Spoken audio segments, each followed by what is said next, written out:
O tema que me coube falar hoje, deixa eu só abrir aqui o arquivo então, né?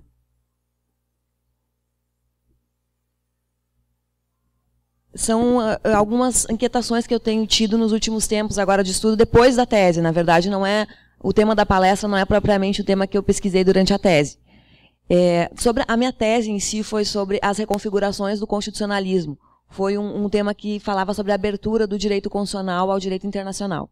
O que acontece? Durante um bom período eu lecionava direito constitucional e, paulatinamente, eu passei também a ministrar a disciplina de direito internacional. Então, algumas inquietações que me tomavam dentro do direito constitucional, eu pude perceber que também eu podia fazer essa relação com o direito internacional. E, a partir daí, eu comecei a fazer uma relação entre essas duas disciplinas, né? E o título que eu vou falar hoje, então, seria Os Estados e a Desglobalização, Desafios para a Implementação do Neoconstitucionalismo. Bem, eu dividi a minha fala em 3 pontos principais, tá? Primeiro momento, eu vou trabalhar com a questão histórica do tempo que se passa, né, entre o passado e o presente, atualmente, e do caminho que ocorreu entre o desenvolvimento dessas duas matérias, do direito constitucional e do direito internacional. Então, a primeira parte vai ser histórica, no processo de desenvolvimento dessas duas disciplinas. Posteriormente, eu vou falar sobre a questão da globalização, como que isso interfere hoje no desenrolar das matérias, e, posteriormente, sobre, então, como que a gente pode implementar hoje uma nova perspectiva para o direito, que alguns autores chamam de neoconstitucionalismo em meio desse processo global. Quando a gente pensa nesse período histórico, tem um autor argentino chamado Ocampo, que ele diz o seguinte, que a gente pode dividir a história do internacionalismo, do direito internacional, em 3 momentos, e que ele menciona que alguns autores trazem 4 momentos. O primeiro momento, ele chama da fase da anarquia desse direito internacional.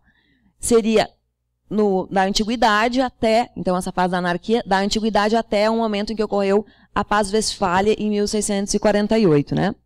Essa então seria a fase da anarquia em que não havia, dentro desse contexto, uma organização do direito internacional propriamente dita, não havia um estudo propriamente dito dessa matéria. Então vai até a Paz Westfália no século XVII, 1648.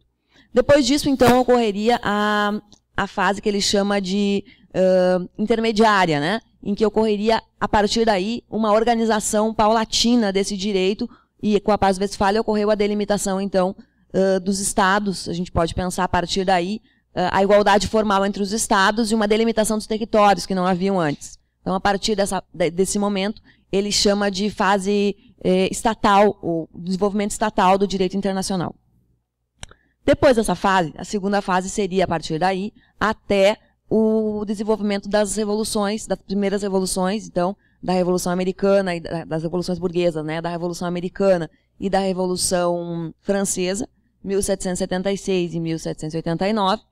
A partir daí dessa fase, eu achei até interessante nessa questão do livro do professor Ocampo, que eu, particularmente, que venho de uma disciplina específica, que é o direito constitucional, e depois eu comecei a estudar paulatinamente, então, esse direito internacional, é um momento para nós, o constitucionalismo, muito importante, que, a partir daí, o direito constitucional, ele nasce como uma disciplina, a concepção clássica do direito constitucional inicia, né, a partir dessas revoluções, então, burguesas, principalmente com a Revolução Francesa, em 1789. Bem, e para ele seria, então, a partir daí, a segunda fase do direito internacional, do desenvolvimento do internacionalismo. Ele pontua essas revoluções também. A partir daí, então, ele diz que o direito internacional também começa a se desenvolver por outra perspectiva.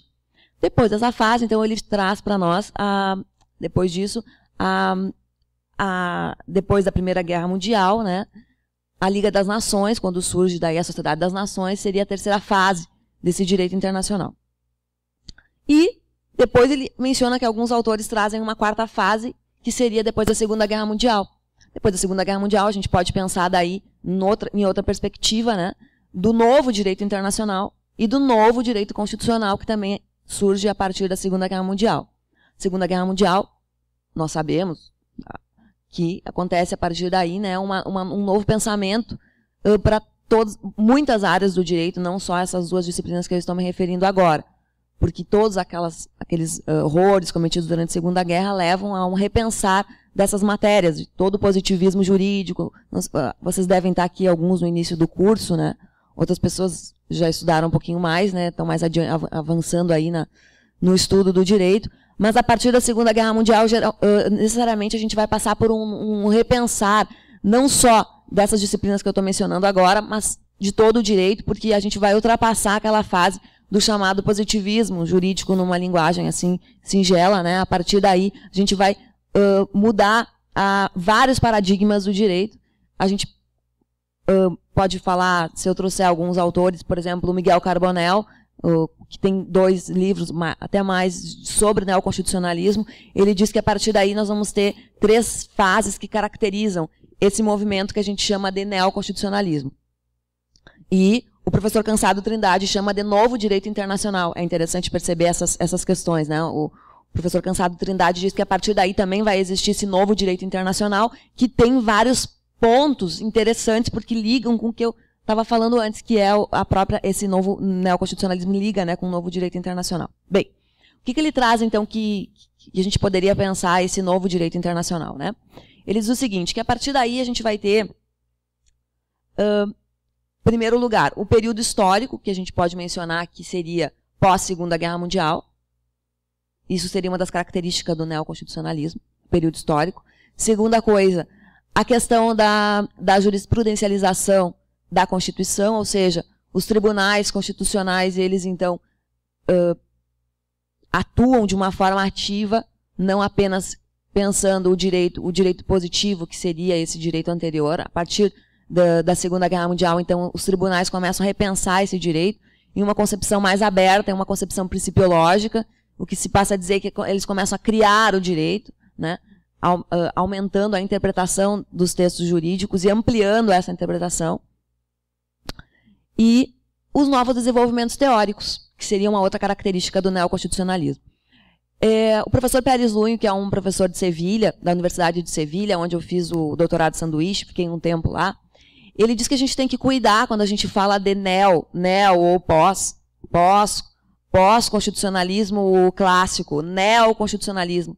Ele diz que esses prefixos pós e neo, eles levam ao perigo de gerar doses de indeterminação incompatíveis com a segurança jurídica. Diz que é um perigo a gente falar esses prefixos, que pode levar, né, a uma insegurança jurídica. Então ele questiona isso, se seria correto ou não seria usar neoconstitucionalismo para esse movimento. Bem, eu pontuo a questão, né? Muito obrigada. Eu pontuo a questão do... Eu adoto a terminologia neo justamente porque, claro, pontuando essa questão do professor Pérez Lunho, que realmente gera um perigo, porque depois do neo vai surgir o quê? O pós de novo? O que vai acontecer, né? Então, mas só para pontuar, eu utilizo a terminologia neo porque para identificar essas três características, que seria uma identificação, né? Repetindo, que seriam os novos desenvolvimentos teóricos, o período pós-45 e a questão da atuação proativa dos tribunais constitucionais, para pontuar, então, a partir de 45. Bem, a partir daí, então, a gente vai ter uma nova fase do direito constitucional e do direito internacional. Por que do direito internacional também? Porque a partir daí os tribunais também internacionais vão atuar de uma forma também mais ativa a partir de 45. Então, são características semelhantes que atuam nessas duas disciplinas, como eu falei, o direito constitucional e o direito internacional. Bem, agora eu vou passar para o segundo momento da minha fala, que seria a questão da globalização, como que isso altera, né, essa concepção do constitucionalismo e do direito internacional. Quando a gente fala de globalização, dá para a gente pensar também o período histórico. É sempre bom a gente retomar o período histórico para tentar contextualizar. Tem autores que afirmam que a globalização já existia na antiguidade, tem autores que afirmam que a globalização teria surgido com as grandes navegações, quando descobriram, então, o mundo, a América. Tem outros que pontuam que a globalização teria acontecido na década de 60, 70 e 80, né, do século XX. Então, também tem vários períodos históricos e várias diferenças entre autores sobre esse período. Mas todos eles concordam com o seguinte, que a globalização atualmente, do século XX e agora XXI, tem algumas características que antigamente não havia, se a gente considerar que se pode falar em globalização anteriormente. E, dentre elas, a gente pode pensar a questão da velocidade, tudo acontece muito mais rápido hoje em dia. A questão da internet, que está aí. Hoje em dia se fala também do novo ramo do direito, o direito informacional. Inclusive já existe faculdades que têm disciplinas optativas que trabalham com direito informacional, que seria um novo ramo que surge, né, pontualmente agora, nesse século. A gente não pode mais pensar o mundo sem essas novas tecnologias que influenciam. Isso também influencia dentro dos ramos jurídicos, dentro do direito, né? Então, a velocidade com que as informações passam, as novas tecnologias, a população desloca numa velocidade muito mais rápida também. Então, acontecem algumas coisas hoje que antigamente não aconteciam. Vamos supor uma pessoa está na África, ou no continente africano, né? Hoje em dia ela tem acesso, na África, na Ásia, em qualquer outro local, né? Ela tem acesso às informações do mundo inteiro. Então, ela se coloca dentro desse mundo de uma outra perspectiva. Ela se coloca também como inserida nesse processo global e ela pensa, eu também quero adquirir alguma coisa que lá nos Estados Unidos eles têm, ou lá na Europa eles têm. Eu também tenho direito a isso. Eu também quero adquirir esses novos utensílios que hoje em dia se tem. Antigamente eles não ficavam sabendo disso. Antigamente não tinha esse acesso que a gente tem hoje, né, à informação.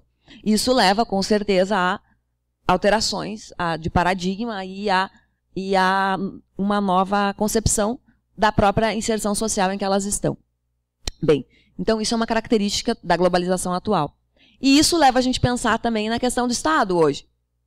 O professor Bolzan, meu orientador, né, que está aqui, a gente tem vários livros sobre isso, questão do Estado, inclusive agora estou trabalhando com um livro dele, né, com meus alunos de Santa Maria, que é a nova edição, tinha a primeira edição sobre as crises, e agora em 2011 saiu a nova edição, segunda edição ampliada, revisada, do livro dele sobre as crises, que é um dos livros que eu adoto esse ano em Santa Maria. Bem, nesse livro a gente pode ver como hoje essas crises do Estado elas têm uma outra dimensão. Já existia crises anteriormente, mas hoje tem outra dimensão das crises, né? E eu posso pensar a questão do Estado, tem uma citação interessante do Ulrich Beck. O Ulrich Beck traz um livro dele sobre a globalização, um livro que tem edição em português também, que ele diz o seguinte, que no passado a gente pensava o Estado como um Leviatã, como um monstro, aquele Leviatã do Hobbes famoso, né, no livro do Leviatã, conhecido no mundo inteiro. A gente pensava então esse Estado nessa concepção nacionalista, individualista, o Estado fechado em si, o Estado Leviatã. E hoje em dia o Ulrich Beck diz o seguinte, que a gente pode pensar na concepção de Estado como uma metáfora, ele traz com o livro chamado As Aventuras de Gulliver, vocês devem conhecer, né? Tem agora um filme, o filme estragou completamente o livro, tem um filme americano que estragou o livro era muito bom, mas o filme realmente prejudicou um pouco, né? Essa questão do livro que recomendo a leitura, se vocês não tiveram acesso, não fiquem só no filme, vão ler o livro, é muito bom. Bom, nesse livro, As Aventuras de Gulliver, tem uma das histórias, são 4 histórias, não é só a história que a maioria de vocês já ouviu falar, né? Que o Gulliver naufraga, o barco dele, né, sofre um naufrágio, e ele acaba acordando numa ilha, preso por infinitas correntes, vocês conhecem a história. Quando ele olha para o lado, tem pequenos homenzinhos de até 15 centímetros do lado dele, né? Então ele olha e se percebe amarrado por infinitas correntes. Bem, o que o Ulrich Beck nos diz sobre essa metáfora? Ele diz que o Estado pode ser percebido como Gulliver naquele momento, em que ele estava preso por infinitas correntes. Essa metáfora nos leva a pensar como que o Estado se coloca dentro dessa questão global, e agora eu vou trazer para algumas questões que eu tenho trabalhado agora nesses últimos 2 anos com a disciplina de Direito Internacional. Como que a gente pode pensar o Estado nesse processo de integração? Nesse processo de integração regional e de integração global. Porque, como o Estado está preso por infinitas correntes, ele não pode se fechar dentro daquela concepção clássica, né, que nós estudamos lá no século XVIII e XIX. Mas também como perceber, como fazer esse tipo de integração, considerando também as crises que atingem hoje o modelo de integração mais conhecido, que é o modelo de integração europeu, que até o momento teria nos mostrado uma integração de uma forma mais efetiva e uma forma mais bem-sucedida nos olhares do mundo todo. Qual seria a nossa forma de integração se a gente pensar mais bem-sucedida? A europeia, a questão da União Europeia. Mas essa União Europeia bem-sucedida também está em crise. E como que a gente vai pensar, então, esse novo processo de integração? Como o título da palestra de hoje, se vocês olharem no folder e olharem se chama Os Estados e a Desglobalização. Por que eu coloquei esse título Desglobalização? Eu tive acesso faz acho que uns 4 meses atrás, saiu uma reportagem na Le Monde Diplomatique, no Le Monde Diplomatique Brasil, que a gente tem, né, acho que é quinzenal ou mensal, saiu uma reportagem sobre esse assunto, desglobalização. Que essa palavra desglobalização poderia ser, então, um remédio para a questão das crises. Não vamos mais globalizar, então. Vamos pensar na desglobalização, já que está acontecendo as crises. Vamos se fechar novamente, vamos fechar a concepção de Estado. Vamos pensar, salve-se quem puder, e o Brasil, como o Brasil está muito bem, sexta economia do mundo, está crescendo, não precisa mais pensar na questão da integração. A gente poderia pensar, então, vamos novamente retroceder nesse processo. Mas isso não seria o mais adequado. Por quê? A gente tem que buscar novas formas de integração para tentar evoluir como um bloco. Porque se a gente se fechar dentro das nossas próprias fronteiras, a gente não vai conseguir evoluir. E até isso é interessante a gente pontuar o seguinte. Pensem a questão dos Estados Unidos, México. Os mexicanos querem entrar nos Estados Unidos e tem todo aquele processo, vocês conhecem, a gente vê na televisão, vê nos jornais, que eles fecham as fronteiras e tentam impedir a entrada dos mexicanos lá e de todos. Para conseguir entrar nos Estados Unidos é um processo mais complicado, né? Bem, eles têm uma fronteira com o México ali. Nós temos no Brasil 10 fronteiras, 10 países que fazem contorno com o Brasil. Imagina se a gente vai pensar só no nosso país, nosso desenvolvimento, não vamos pensar nos países que fazem fronteira, nos Estados-nações. Como que a gente vai conseguir fechar as fronteiras se a gente pensar só no nosso bem-estar e como que a gente tem que crescer e não pensar nesses outros países? Vai ficar complicado? Tem 10 fronteiras aqui com o Brasil. E a gente não conseguiria realmente seguir num processo de crescimento hoje individual, considerando o mundo como está. A gente tem que continuar pensando no processo de integração. Por isso que esse tema é o que eu tenho trabalhado agora esse ano e pretendo conseguir agora um projeto de CNPq, que eu estou trabalhando com isso, com a questão da integração dentro do direito constitucional. Eu penso nessa questão da abertura do constitucionalismo e do direito internacional como se fosse uma aproximação, no caso, entre essas duas matérias. É isso que eu tenho trabalhado agora nos últimos tempos. E a minha estada em Sevilha também, eu tive tempo lá na Espanha de pesquisar como vários constitucionalistas europeus têm alterado a concepção do constitucionalismo. E agora que eu tenho trabalhado com direito internacional, eu percebo também como os internacionalistas têm alterado várias concepções que, na época que eu tinha estudado direito internacional na faculdade, eu não tinha conhecimento. Como hoje em dia, essa disciplina, o direito internacional, também tem alterado concepções tradicionais. Por exemplo, no caso do direito constitucional, a gente pode pensar o seguinte. Quem está no início da faculdade vai ver, os professores vão desenhar no quadro, com certeza, uma pirâmide. Nessa pirâmide, falo para quem está no início, quem já está mais adiantado já deve ter visto esse desenho da pirâmide no quadro. Lá em cima da pirâmide vai estar a Constituição, então, né? Essa concepção clássica, a concepção se a gente pensar o controle de constitucionalidade, essa concepção vertical, a Constituição no topo da pirâmide e as leis abaixo da Constituição. Todas as leis têm que estar de acordo com a Constituição, que é a lei maior. Bem, lá na Europa, eu tive acesso, por exemplo, a autores, por exemplo, o professor Zagrebelski, que ele fala do direito dúctil. O direito dúctil, ele diz o seguinte, que a Constituição não é mais o topo da pirâmide, mas sim a base. Que a partir da base se constrói todo o alicerce normativo. Vejam, diferente dessa concepção tradicional que a gente estudou, e vocês também vão estudar, se não estudaram ainda, dessa concepção clássica. Fora isso, a gente pode pensar no professor Canutilho, que é um professor português, que fala da Constituição como um trapézio. Trapézio, então, no meio fica o direito comunitário, que ele coloca, na uma das pontas do trapézio, a Constituição, e na outra ponta, o direito internacional. Tem outros autores que trazem a Constituição como abóbodas concêntricas, se ligando várias constituições de vários países, como círculos esféricos se interligando. Essas constituições não têm mais, novamente, a ponta, né, como se fosse essa lei primordial, essa lei superior, como Kelsen falava. Só que tem uma questão importante que também foi uma questão que eu coloquei na tese. Não é que eu quero dizer para vocês que o direito constitucional tem que se flexibilizar. Não seria isso.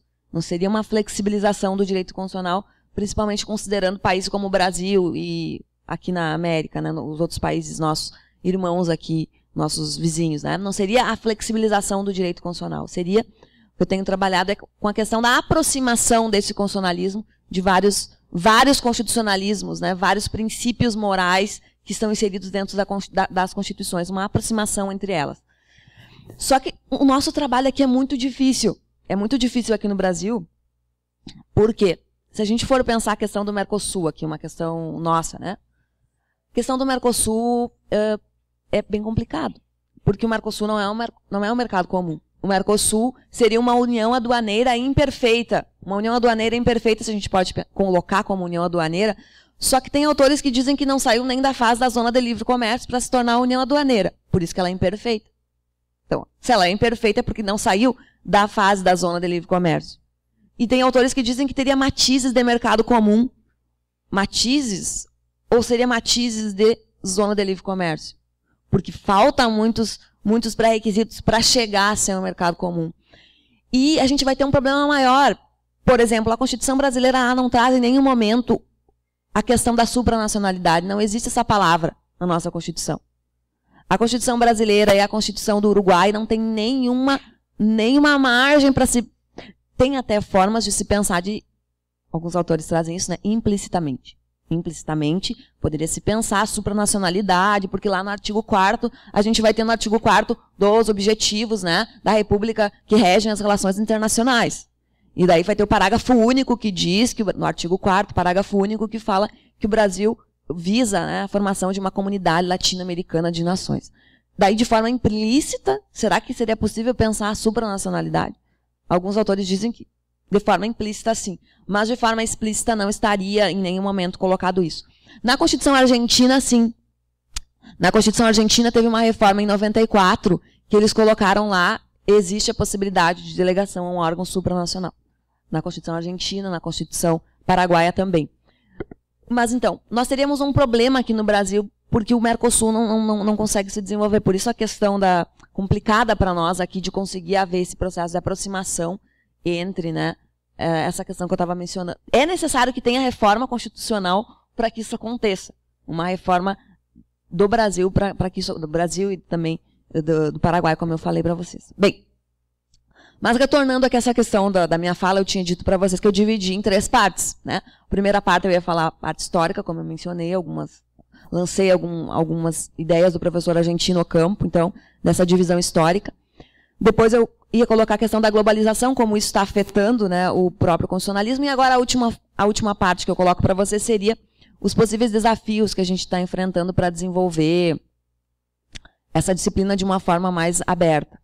Esses desafios são grandes, como a gente pode perceber, e eles giram em torno desse processo, como eu estava mencionando, de integração, direito da integração.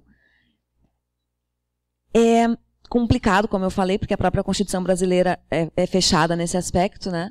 Mas é interessante pontuar algumas questões, uma questão interessante também sobre a questão da diferença entre integração e cooperação. Não sei se vocês já pensaram sobre isso. Porque quando a gente fala em cooperação, essa palavra pressupõe objetivos individuais de cada país, por exemplo, e esses objetivos individuais de crescimento se interligando no final de um túnel, por exemplo. Cada país busca cooperar com o outro, eu coopero, mas desde que não me prejudique.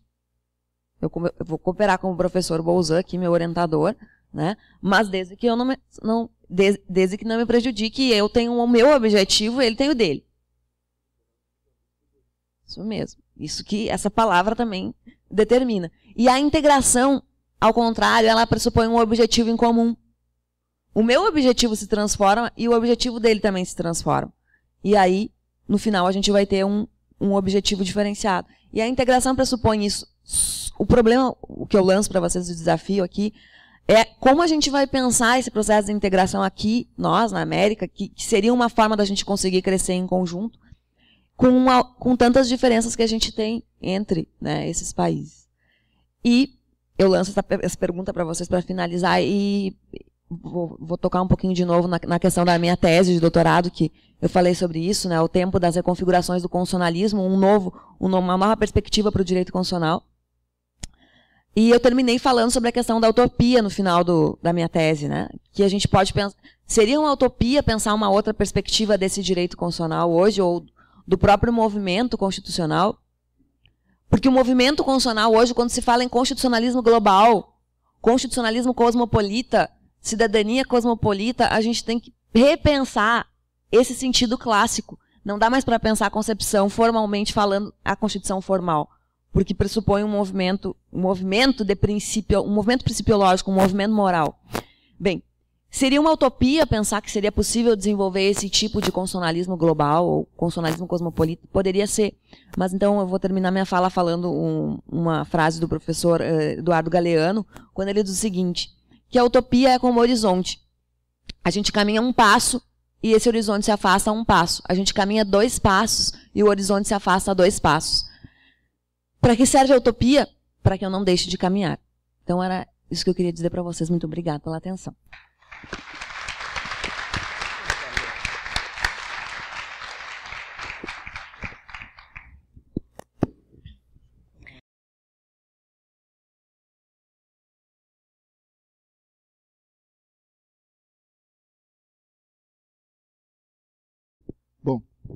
Bom dia a todos. Não sei se geralmente tem que falar todos e todas, né, para ser politicamente correto. Embora a língua portuguesa seja uma língua masculina, né, então por isso que se fala todos. Né. A professora Raquel já não gostou, né? Mas é uma língua masculina. Fazer o quê? É só conjugação. Todos saiam da sala, todos sairão da sala. Não precisa de todos e todas, né? Muito bem. Bom, deixando a brincadeira de lado e também deixando um pouco essa formalidade das apresentações, né? Desses currículos que a gente... Nos currículos é interessante porque tudo aquilo que a gente já fez, né? Pode também não servir para nada isso, né? Faz tanta coisa na vida, não serve para nada. Uma coisa... talvez a coisa mais importante que a gente tenha feito na vida tenha sido aprender a ler, né? Porque depois de aprender a ler, tudo fica fácil. O problema é não saber ler. Mas não é só ler, acolherar as letrinhas, né? Tem que saber ler e entender o que leu. Às vezes também tem gente que lê e não entende o que lê. Eu queria, inicialmente, agradecer os meninos aqui que organizaram esse evento. Acho que desde ontem a gente tem conversado com alguns deles, dizer que me surpreendi, porque eu imaginava que era um evento, ou um evento oficial da instituição, da coordenação, do professor, etc., ou do centro acadêmico, que estaria à frente dessa atividade. Mas ontem a Bianca me relatou que é um grupo de alunos e tal, que se reuniram e organizaram e tomaram o pé do projeto. Isso é muito legal, muito gratificante, até para ensinar para os professores que alguma coisa precisa ser feita, né? Claro que alguns professores devem ter contribuído nesse processo, mas esses espaços, né, acadêmicos, essas conferências, o professor Reis Marques, que está aqui também, que vai proferir algumas falas e conferências aqui no mini curso, né, Guilherme?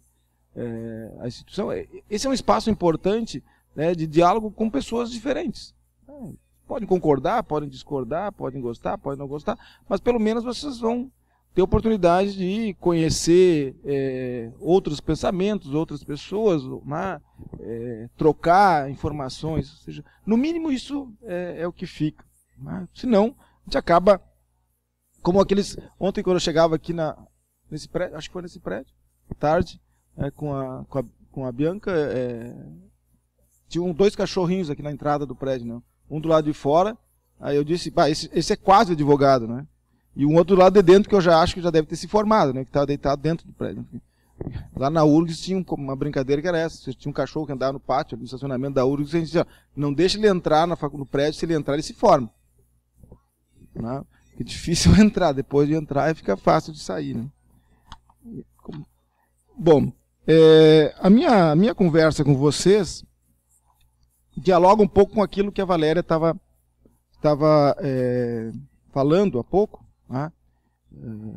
E tudo que ela diz e todas as qualidades do trabalho dela são qualidades dela, não são nada que eu tenha contribuído no processo de formação da Valéria, embora ela tenha sido minha orientanda desde sempre, né, Valéria? Assim como o professor Guilherme também, que eu conheci lá em Coimbra, na época de Coimbra, ele perdido, cantando fado em Coimbra. Na época também foi me orientando do doutoramento. Agora o Marcelo, que está aqui, também me orientando do doutoramento. Todas as qualidades que eles têm são méritos próprios, nada que eu não tenha estragado um pouco, né?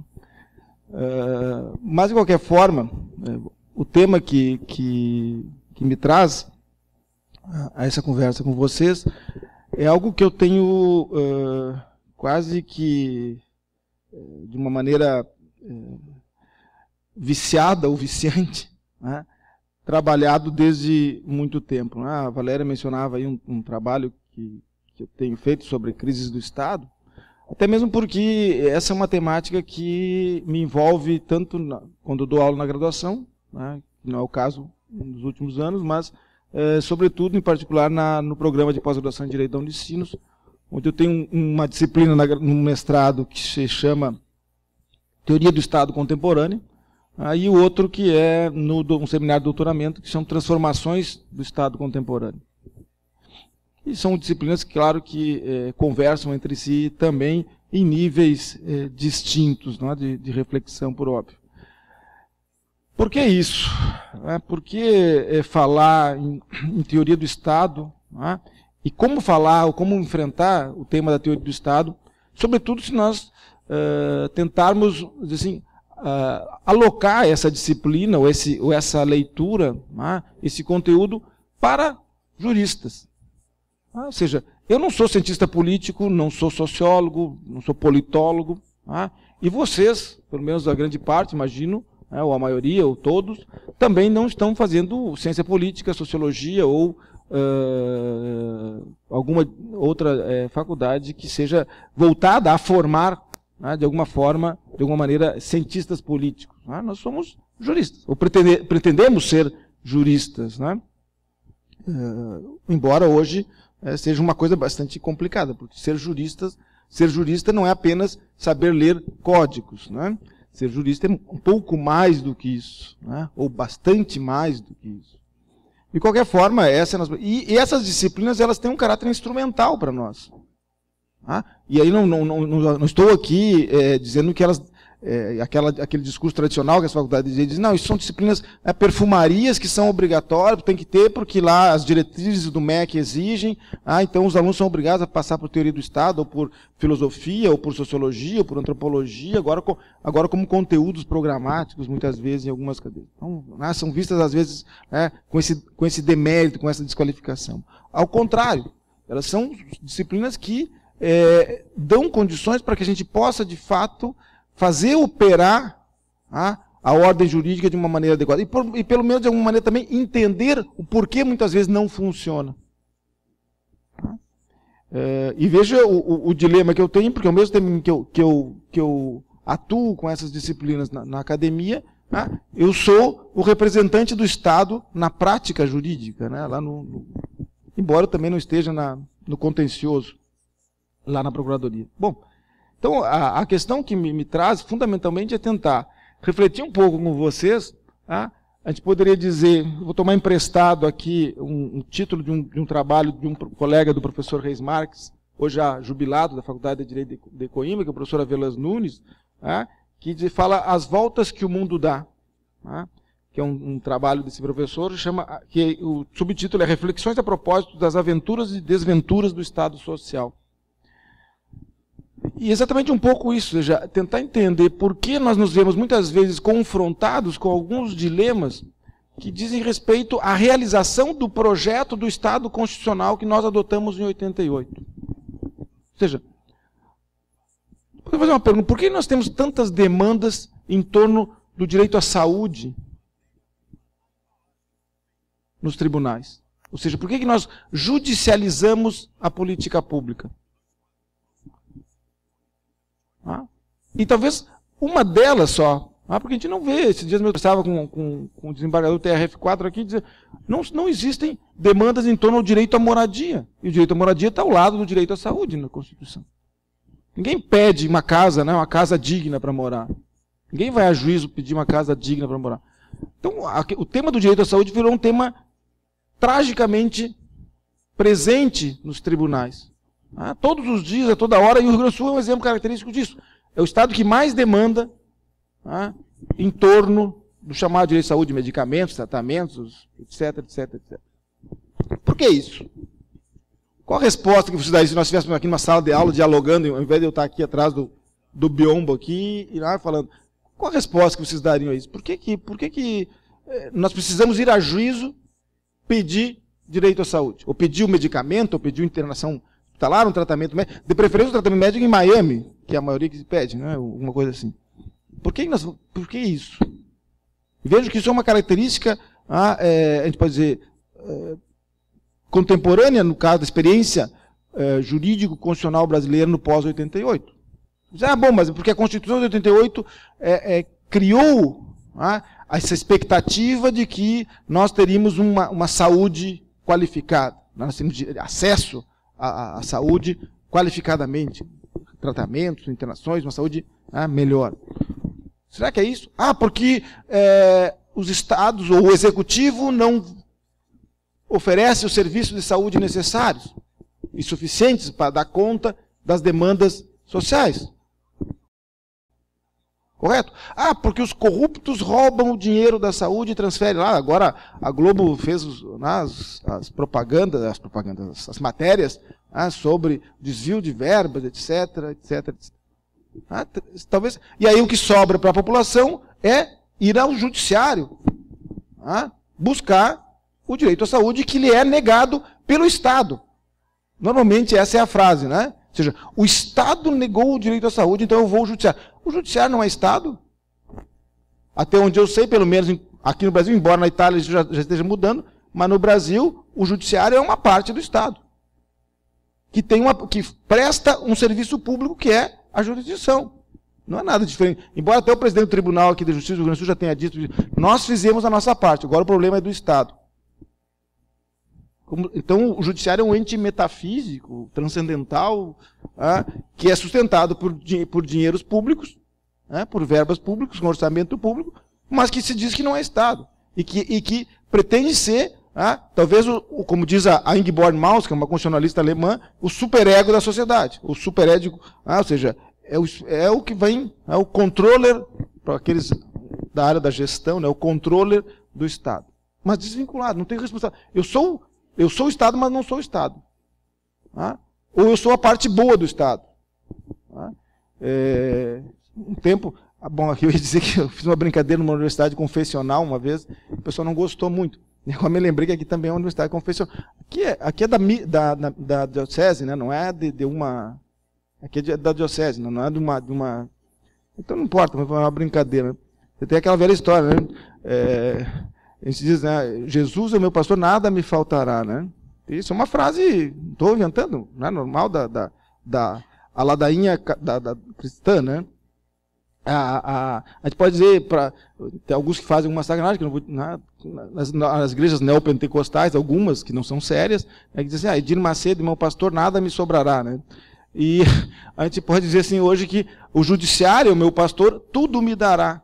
É como se a gente tem uma expectativa em torno dessa atuação do judiciário, como se nós vamos ao judiciário como a última expectativa, a última esperança de conseguirmos receber aquilo que o Estado, que é o executivo, como se o Estado fosse só o executivo, não nos dá. E que está na Constituição. Ou seja, que nos foi prometido por uma Assembleia Constituinte e tal, lá do época, com todos os problemas que teve, e que colocaram na Constituição, e olha, nós vamos construir uma sociedade livre, justa, solidária, está tudo escrito no livrinho. Vamos erradicar a pobreza, vamos reduzir as desigualdades sociais e regionais. Eu não estou inventando, são frases que estão escritas no livrinho. Com direito à saúde, com direito à educação, com direito à moradia. Tem até uma emenda agora na esteira das constituições, do novo constitucionalismo, já que a Valéria está falando do novo constitucionalismo, Agora vamos chamar o neoconstitucionalismo, que é o constitucionalismo latino-americano novo, que é a bola da vez. Eu estive em Paris agora em fevereiro, todo mundo quer saber de como é que está o novo constitucionalismo latino-americano. Por quê? Porque agora nós temos o direito à felicidade nas constituições também. É verdade. E tem uma proposta de emenda à Constituição, aqui no Brasil, que também institui o direito à felicidade. Eu não estou sacaneando com isso. Não. Vejam, isso é um tema importante. Agora, como é que eu vou entender isso? Como é que eu vou viabilizar isso? Eu quero ser feliz. Eu também quero. Todo mundo quer. Agora, quais são as condições e quais são as possibilidades e os limites que nós temos para realizar esse projeto de sociedade que todos nós queremos? Não com aquela perspectiva que a Valéria estava falando aqui, dos túneizinhos que se encontram, mas ao mesmo tempo eu quero, cada um quer o seu pedaço, ou seja, que é uma perspectiva liberal, individualista, egoísta. Nós queremos uma coisa comum, mas eu quero o teu, o meu e o nosso. Então aquela piadinha que diz assim, se tivesse duas casas, dava uma, 2 carros dava uma, mas se tivesse 2 galinhas, aí não dá. Por quê? Porque eu tenho 2 galinhas, Se eu não tenho, eu quero dividir. Por que nós não conseguimos realizar esse projeto? Quais são os problemas? Se nós vamos olhar pelo viés da teoria da Constituição, pelo viés do direito constitucional, está tudo ótimo, está tudo perfeito. Nós temos lá as garantias, nós temos o acesso ao judiciário, que talvez seja um dos mecanismos que viabilizou exatamente esse aumento exponencial de demandas, porque nós tivemos mais cidadania, mais conhecimento do direito e, portanto, mais acesso à jurisdição. Sendo que o Estado patrocina a maior parte dessas demandas, todos os polos da demanda são pagos pelo Estado. Veja bem, se eu vou ao judiciário pleitear o acesso a um medicamento e eu não tenho condição de contratar um advogado, o Estado me dá o defensor público. Certo? Que vai a juízo, pago pelo Estado. O juiz é pago pelo Estado. Quem vai contestar essa demanda é o meu colega da Procuradoria do Estado que trabalha na equipe da saúde. Veja, a Procuradoria do Estado aqui no Brasil tem uma equipe só para tratar demandas de saúde. Pago pelo Estado. Quem vai atuar eventualmente nessa demanda é o Ministério Público, pago pelo Estado. Todos são pagos pelo Estado. E é esse Estado que não funciona, esse Estado que falta com os seus deveres e as suas responsabilidades em torno daquilo que é o nosso projeto de sociedade forjado pela Constituição de 88. E por todo um constitucional, a Constituição de 88 não é um exemplo isolado. O constitucionalismo brasileiro não saiu da cabeça da Constituinte naquela disputa entre o centrão conservador e as alas progressistas. Não. A Constituição brasileira de 88 é o resultado de uma tradição cultural, de um projeto desse neoconstitucionalismo que a Valéria falava, etc. Nós temos uma identidade cultural e constitucional com outros países que adotaram esse mesmo perfil. Por que isso não funciona? E não funciona não é só no Brasil. Talvez aqui nós tenhamos esse exemplo da judicialização mais aguçado do que em outros países. Em outros países nem sequer se pensa que o judiciário vai intervir em políticas públicas, por exemplo. E aqui não, aqui o judiciário se mete de pato a ganso e interfere em tudo. Interfere em tudo. É tão interessante que às vezes eles têm, assim como eles têm essa proatividade, em outras situações o judiciário ele tem um autocontrole, que é um self-restraint. Tem uma decisão do Supremo, porque há algum tempo atrás, tem até uma súmula vinculante 4, que ele fala do problema do salário mínimo que não pode servir de base de cálculo, de indexador para nada. Porque está na Constituição isso. Bem, aí a CLT diz que a insalubridade é calculada sobre um percentual sobre o salário mínimo. E aí o Supremo vai lá e diz, não, enquanto não houver lei, vale isso, embora seja inconstitucional. Por quê? Porque o Supremo não pode ele criar alíquotas, ou ele não pode mudar aquilo que a lei, porque senão ele seria legislador. Correto? E aí? Por quê? Porque o Estado se organiza dessa maneira também, isso é um outro problema. Ou seja, o Estado não é embora seja uma unidade, ele é uma unidade organicamente estruturada a partir daquela velha ideia da especialização de funções, etc, que muitas vezes se transforma em autarquias, Cada um tem o seu espaço de atuação e ninguém vem mexer aqui no meu campinho, porque senão não vai dar confusão. Tá? Então vejam, o que eu estou tentando dizer, eu acabei abandonando aqui um pouco o que eu tinha organizado para falar para vocês, mas embora o tema seja esse também, até mesmo porque às vezes algumas falas ficam muito enfadonhas, né? E outras ficam muito showmício, né, também. Hoje nas faculdades de Direito virou moda esses showmícios, né? As pessoas vêm, falam, discurso, né? Parece que estão no palanque de coisa, não dizem nada e todo mundo aplaude de pé, né? Conta um fato verídico, uma pessoa, um desses palestrantes missionários, que eu chamo, né? Muito famoso no Brasil, passou em todos os concursos públicos, tem livros sobre autoajuda para concurso público e tal, num congresso em Recife, tá? Tá numa mesa, eu ia falar depois, uma mesa, era ele, o João Maurício Deodato, um outro professor antigo lá do Recife, um cara tradicional, histórico. Aí ele falou sobre interpretação, né? Questão da interpretação. Aí ele disse, aí quando você tem um caso difícil, o que você faz? Como se é coisa do caso difícil, né, galera? O que você faz? Aí ficou, né? Era um auditório, não era um auditório pequeno como esse aqui, tem um auditório com 600 pessoas. Aí disse, liga para a mãe. Porque a mãe é uma pessoa experiente, uma pessoa que tem já, né, passou por muitas dificuldades na vida e a mãe pode te dar uma ajuda. Eu falei, não, você não estou brincando. O cara falou, pior, foi aplaudir de pé. É verdade. Aí o Nelson Saldanha foi falar, o pessoal foi tudo embora, porque ele fez uma fala, né, consistente, ninguém deu nada que ele disse, mas ele fez uma fala. Mas o cara liga para a mãe, o cara foi aplaudir de pé. Um pouco isso que está acontecendo também no Brasil, isso é um problema. Mas, bem, esse é o problema que eu estou tentando chamar a atenção de vocês, ou seja, nós não podemos ficar pensando teoria da Constituição ou direito constitucional separado de teoria do Estado. Senão a gente não vai conseguir dar conta disso. A gente tem todos os elementos lá na Constituição para tentar viabilizar a Constituição, mas a gente não vai conseguir entender adequadamente o porquê não funciona. E quais são as alternativas ou as possibilidades que se tem para tentar fazer funcionar. E quais são as circunstâncias que impedem esse funcionamento. Sobretudo no nosso tema particular. Né? E eu vou dizer por que isso não é. Primeiro, a Constituição não é uma religião. Não podemos substituir a Bíblia pela Constituição. A jurisdição não é uma igreja. Não é que eu estava brincando aqui, ou seja, não é de lá que vai vir a revolução e a transformação da sociedade. Não esqueçam que o espaço E a ver, quando eu digo jurisdição, eu não estou falando do juiz. Não esqueçam que o nosso sistema de justiça, ele é um sistema inerte. Ele só se movimenta se alguém for lá cutucar ele. Ou seja, eu tenho que fazer uma petição inicial. Ou seja, a movimentação do sistema não é o juiz. O juiz pode ser a figura central desse sistema, o condutor do processo, aquelas coisas que a gente aprende lá, né, na teoria do processo, etc., que muitas vezes não serve para nada também.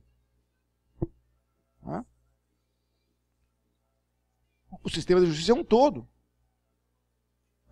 Então isso não é uma igreja. Não posso lá me confessar na igreja, né, meus pecados, ter uma redenção e vou receber tudo de graça. Ou seja, e nem também posso prometer algo que é para o futuro, né? Que aí talvez seja muito melhor, né, para alguns se converter ao islamismo. Afinal de contas, o que o islamismo promete no futuro é muito melhor do que o catolicismo. Na outra vida, né, é muito melhor do que aqui. Por isso os caras se explodem, exatamente porque é muito melhor depois do que aqui. Né? A gente não, no cristianismo não. O cristianismo fica espiando aqui porque tem que fazer essa expiação dos pecados. Aí bem, por que não funciona? A Constituição também não faz a revolução. Se a Constituição fizesse a revolução, dia 6 de outubro de 88 nós teríamos outro país. Não fomos, não somos e talvez não seremos. Somos muito melhor do que éramos em 88, com certeza.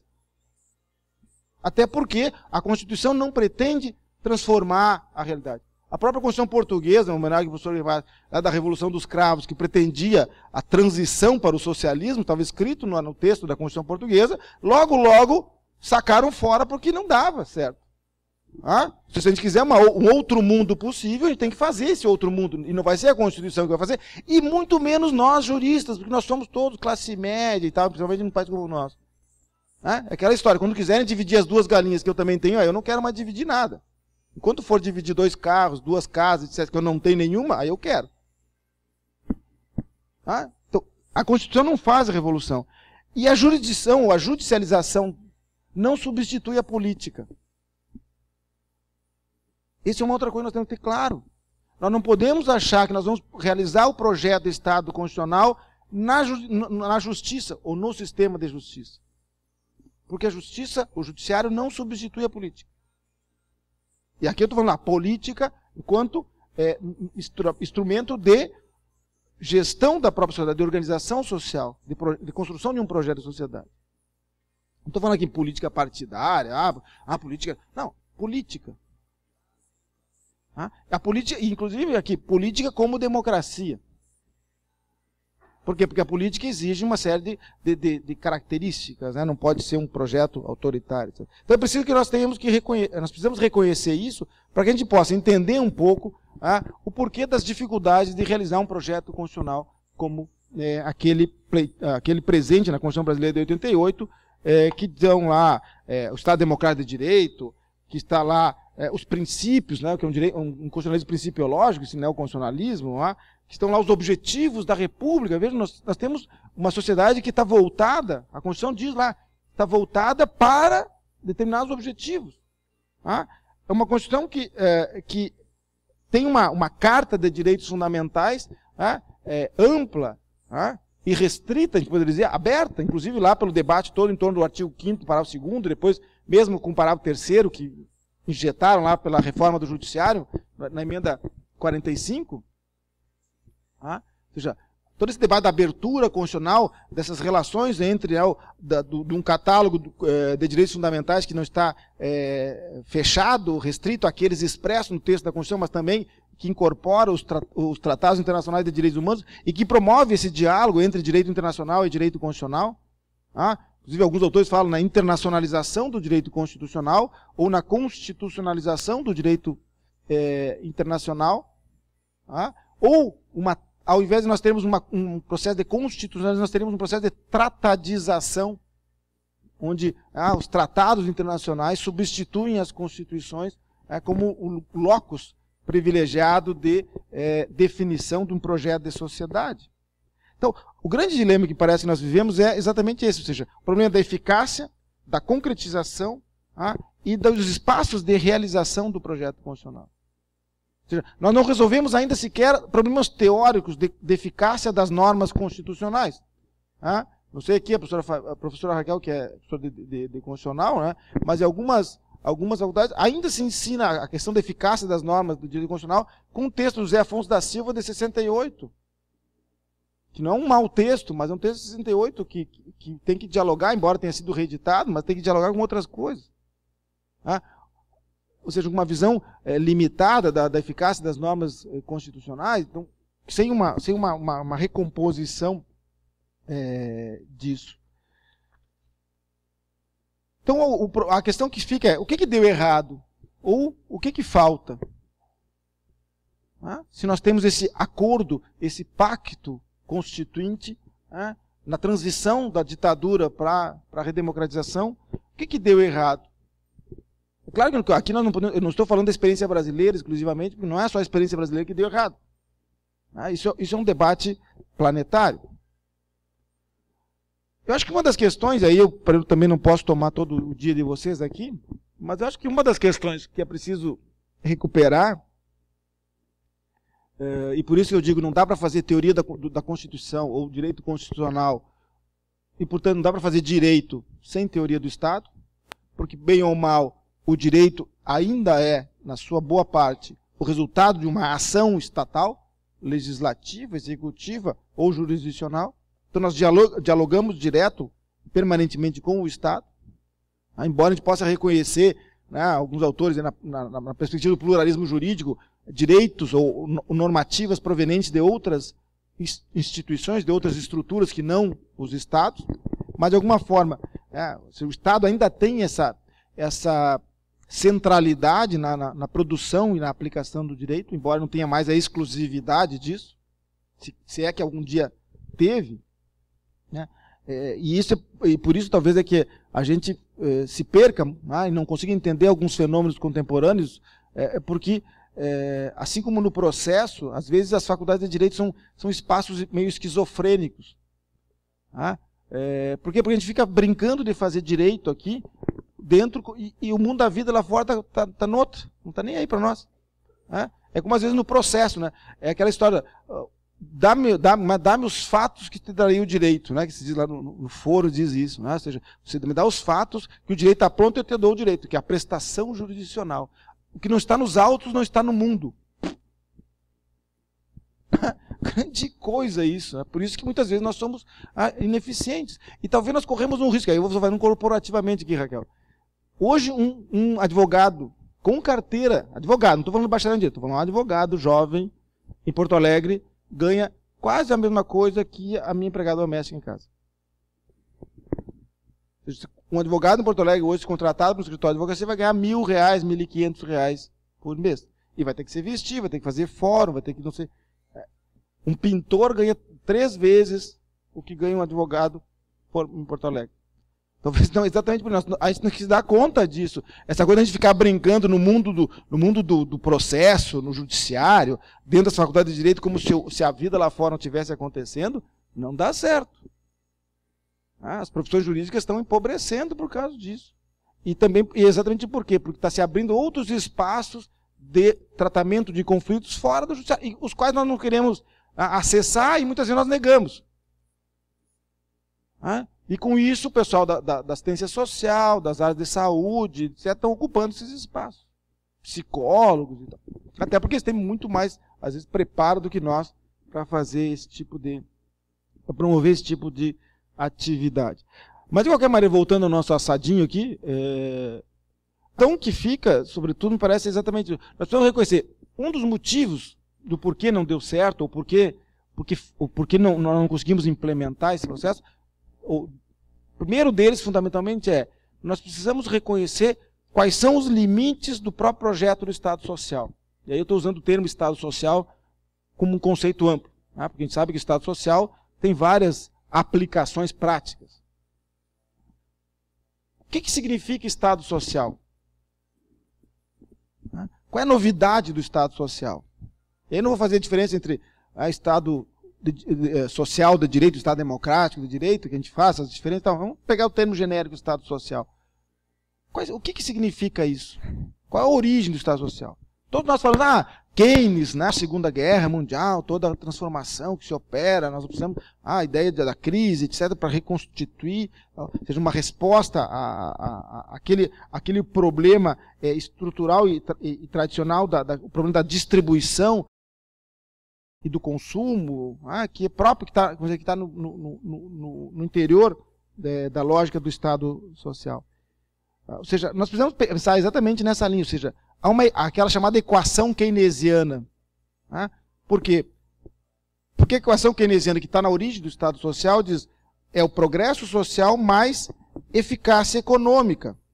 Para viabilizar o quê? O patrocínio ou o financiamento dos consumos sociais. Estou falando usando uma linguagem keynesiana. Que esse é um outro problema, nós não lemos Keynes, né? Nós pegamos, isso é o keynesianismo, mas ninguém leu Keynes. Está na origem do Estado Social. Porque essa faculdade de Direito é porque não dá tempo, né? A gente tem outras coisas para fazer, não dá tempo de... A gente fala o Estado Social, mas não vai na origem da coisa. Ou seja, os consumos sociais, educação, saúde, seguridade social, que está tudo na bola da vez agora. E aí, então, o que significa, na realidade, dito de outra maneira? Estado Social nada mais é do que política de inclusão via direitos sociais, mantendo com uma economia de exclusão, que é o capitalismo. Ou seja, o Estado Social ele tem uma política includente via direitos sociais, garantias sociais, seguridade, educação, etc., como eu disse antes, consumos sociais, patrocínio disso, num ambiente econômico, ou seja, numa base econômica de exclusão, que é o capitalismo. Ou seja, o Estado Social não rompe com o capitalismo, ele não rompe com a economia capitalista. Ou não rompe com o núcleo econômico do liberalismo, que é o capitalismo. Ponto. Ou seja, o Estado Social continua sendo um Estado capitalista. Ponto. Logo, ele tem limite. Se você olhar na Constituição Brasileira de 88, vamos dizer lá, na inauguração da Constituição, lá, direitos fundamentais, erradicar a pobreza, etc, etc, etc. Tudo está lá, lindo e maravilhoso. Por lá na frente, assim, na ordem tributária, não pode tributar demais o patrimônio. Ou seja, o Estado não pode confiscar o patrimônio. Ou seja, existem limites ao poder tributário do Estado. Existem, inclusive, né, os tributaristas das empresas e dos contribuintes dizem, não, nós temos que os direitos fundamentais do contribuinte. Agora, no Brasil, você quer construir, inclusive, um código do contribuinte, né? Um código de defesa do contribuinte.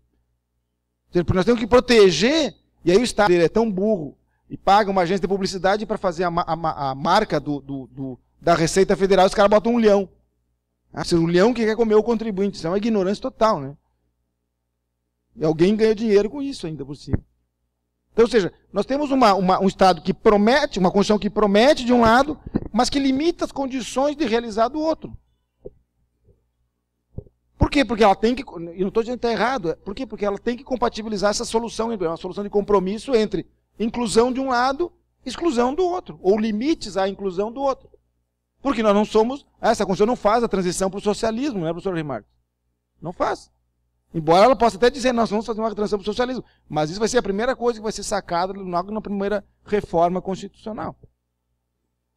Isso significa que o Estado social é um Estado limitado, ou um Estado condicionado. Ele não pode ser mais do que ele é. E não pode nos dar mais do que ele pode dar. Ou seja, ele pode até prometer o paraíso, mas vai dar só metade do paraíso. O paraíso inteiro fica para o outro. Se é que existe o outro mundo, se é que existe o paraíso no outro mundo. Esse é o dilema que nós vivenciamos. Esse é o dilema que nós vivenciamos. Ou seja, o problema do enfrentamento da pobreza, que é via questão social, que é o objeto do Estado social, ele sofre o limite da economia capitalista, que é o fundamento econômico mantido pelo próprio Estado social. Então ele navega nesse mar revolto. Ele precisa avançar nos direitos fundamentais, e principalmente nos direitos sociais, porém, ele não pode avançar demais. Por quê? Porque também não pode transformar essa sociedade em outra coisa do que aquilo que ela é. Logo, ele se inviabiliza. Isso pensando no modelo tradicional. Veja como isso se complica quando nós passamos daquela fase do capitalismo de produção, que era um capitalismo que estava onde a economia e a doutrina econômica, de alguma maneira, privilegiava o trabalho e a questão do emprego, que foi o que permitiu a construção do Estado Social de um lado, junto com as demandas e com as disputas e com os movimentos sociais que buscaram a conquista desses direitos sociais. Nós não podemos negar isso também, não podemos esquecer. O Estado Social não é apenas uma concessão da burguesia, ou do capitalismo, etc., mas é também uma conquista dos movimentos sociais. Porque se não tivesse movimentos sociais disputando espaço político, vejam, volta aqui o problema da política, nós nunca teríamos direito ao Estado Social como simplesmente uma concessão. Dizer, eu sou bonzinho. Por quê? Porque também não é voluntarismo isso. Não é voluntarismo. Não é aqueles dias. Aqui nós temos uma empresa que faz o dia da ação social, parece que chama assim, né? Vamos levar. Não é isso, essa fraternidade, esse assistencialismo. O Estado social é outra coisa, não é assistencialismo. Não é espiar as minhas culpas, como que é o protestantismo. Eu tenho que, se eu sou rico na terra, eu tenho que ser fraterno, assistir o desgraçado, ou seja, aquele que não recebeu graças divinas. Por isso que ele é pobre. E se eu dou a ele um prato de comida, ele tem que ficar eternamente agradecido a mim. Isso não é Estado Social, isso é realismo. Estado Social é direitos sociais assegurados como garantias da cidadania. Porque eu sou cidadão, eu tenho direito a.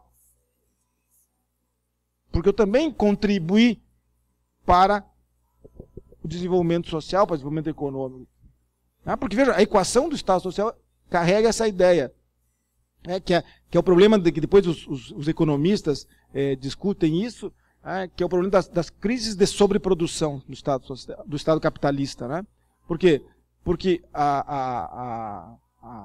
numa linguagem mais marxista, ou seja, salário, a redução do salário ou da participação do trabalhador no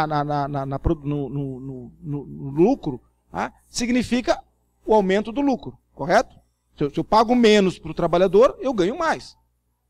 Se eu ganho mais e o trabalhador ganha menos, ele compra menos. Isso vai gerar uma crise de sobreprodução. Porque eu vou produzir, mas não vou ter para quem vender. Então essa equação, o Keynes nunca quis transformar o capitalismo. Nunca quis ultrapassar o capitalismo. Ele simplesmente quis transformar. Inclusive viabilizando a própria indústria, a própria sistema, a própria economia capitalista. Agora, isso numa fase em que a preocupação da doutrina econômica era o trabalho, era o desemprego, era a empregabilidade. Hoje, a preocupação da economia, ou da doutrina econômica, do chamado neoliberalismo, é a inflação. Então não importa que nós tenhamos que causar desemprego, privatização, etc, etc, etc, se for em nome do controle da inflação, do equilíbrio das contas públicas. Porque esse é o valor maior que se levanta no horizonte do Brasil. Mudou? Então esse é um outro limite que o Estado Social tem. Ou seja, além dele ter essa equação parametrizada por esses dois projetos, hoje o modelo da economia capitalista se modificou. E há um processo de financiarização da economia capitalista.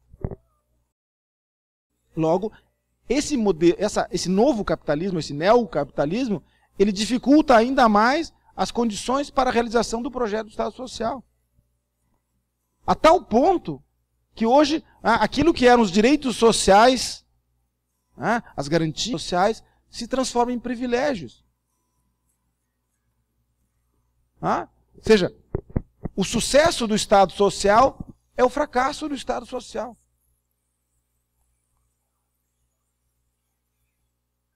Dito de outra maneira, o desgraçado do velhinho que se aposenta e fica 40 anos aposentado é o fracasso do Estado Social.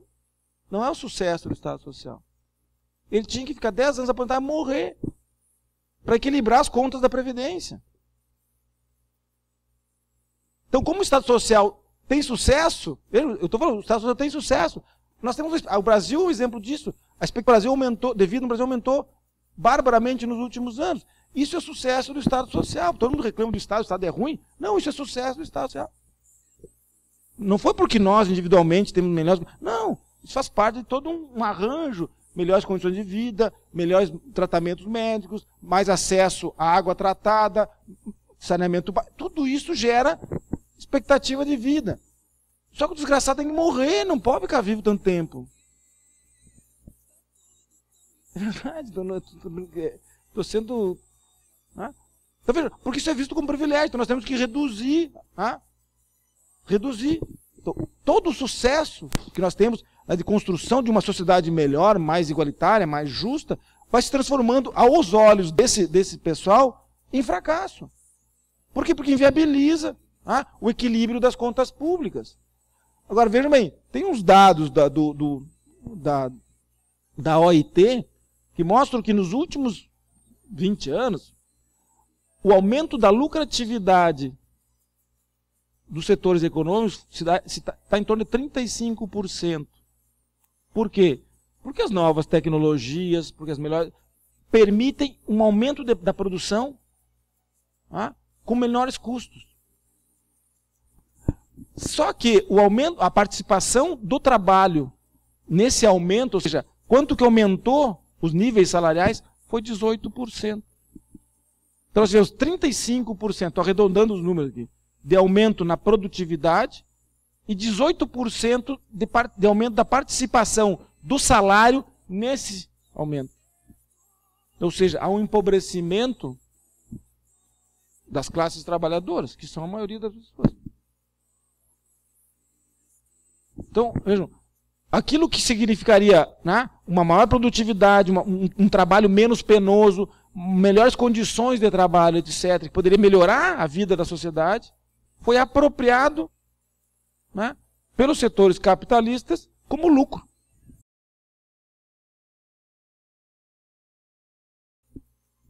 E aí o Estado Social dá prejuízo.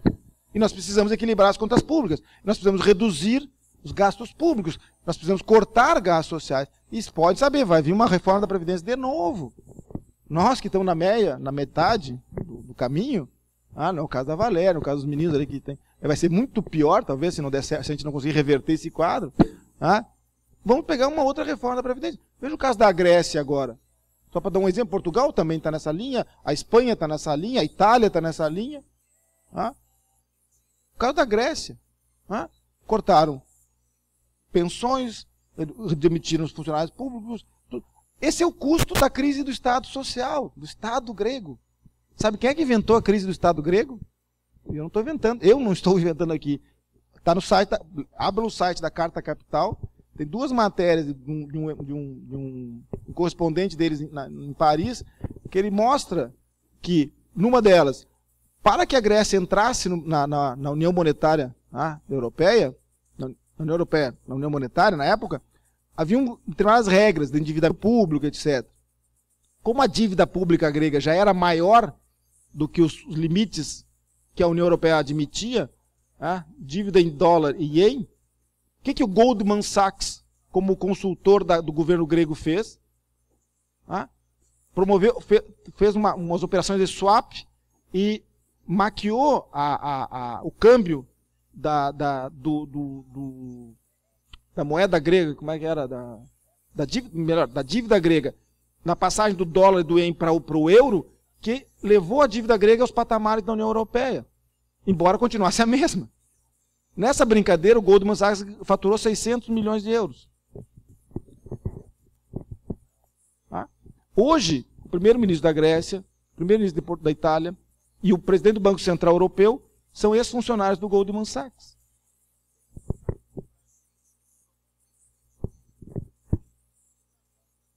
E são eles que estão gerindo a crise europeia.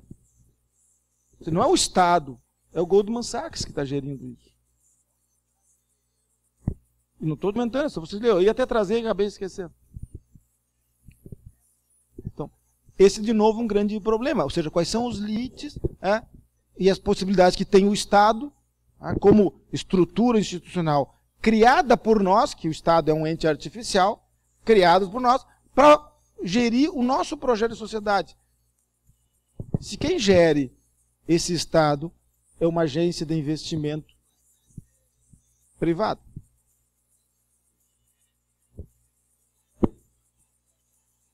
Então, 3 exemplos aqui de barbada para vocês. Então parece que esse é o grande problema. Ou seja, nós temos uma defasagem, e eu vou terminar, porque o meu tempo já está estourado, né?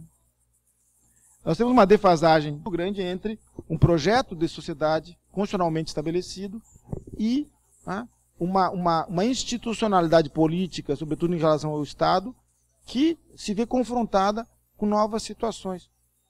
Por isso que eu digo, nós não podemos pensar teoria da Constituição esquizofrenicamente aqui separado da teoria do Estado. Senão nós não vamos conseguir enxergar nem os limites e nem as potencialidades para que a gente possa promover, eventualmente, no mínimo, hoje, e vejam, isso foi dito pelo professor Avelas Nunes, que é alguém que vem do Partido Comunista Português, que é de tradição, foi dito que hoje é a luta pelo Estado Social.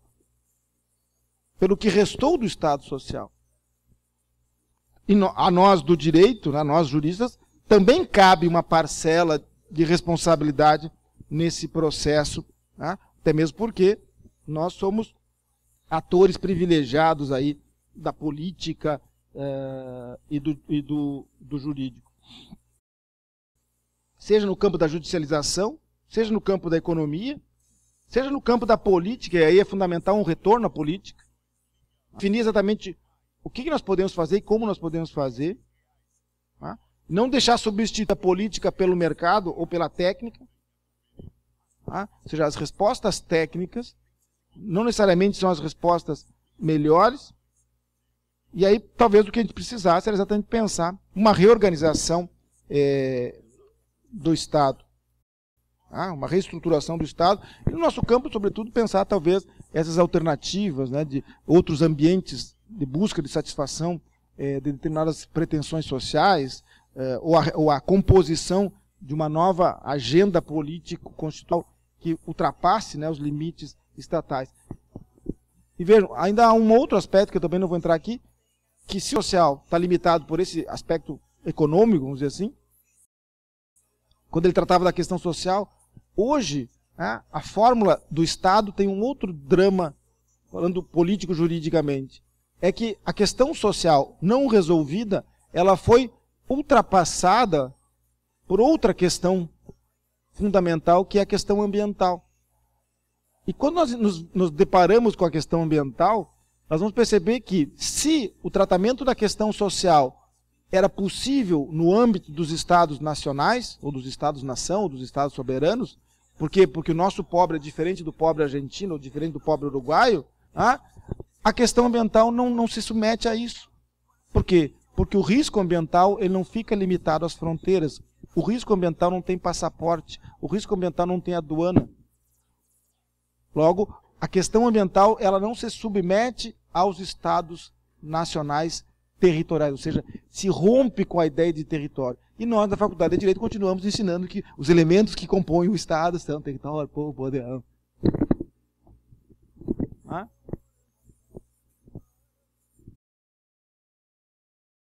Então me parece que é um pouco isso, né? Ou seja, nós precisamos um pouco disso, né? Ou seja, nós precisamos algumas necessidades, é que nós precisamos, sobretudo, nos dar conta que se o Estado social não pode nos dar o paraíso, nós também não podemos abandonar o projeto do Estado social, o projeto constitucional. Nós temos mecanismos nas constituições também para promover uma disputa nisso, sobretudo se a gente quiser evitar um retorno ao passado, um retorno ao século XIX, ao século XVIII, que me parece impossível.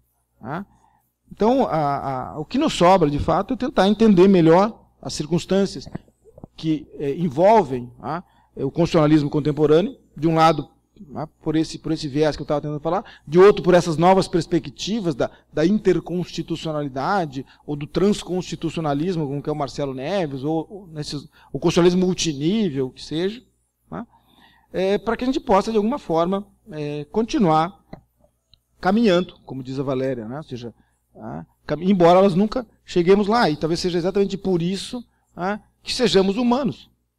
Não há fim da história, como queria o Fukuyama. A história ela é sempre renovada. O grande problema, e aí talvez eu não faça um contraponto um pouco mais pessimista ou trágico, há uma poesia que eu gosto muito que fala o seguinte, que é um poeta chamado Cassiano Ricardo, diz assim, que é o relógio. Assim, diante de coisa tão doída, conservemo-nos serenos. Cada minuto da vida nunca é mais, é sempre menos. Ser é apenas uma face do não ser e não do ser. Desde o instante em que se nasce, já se começa a morrer. A gente tem que, pelo menos, tentar viver melhor. Obrigado.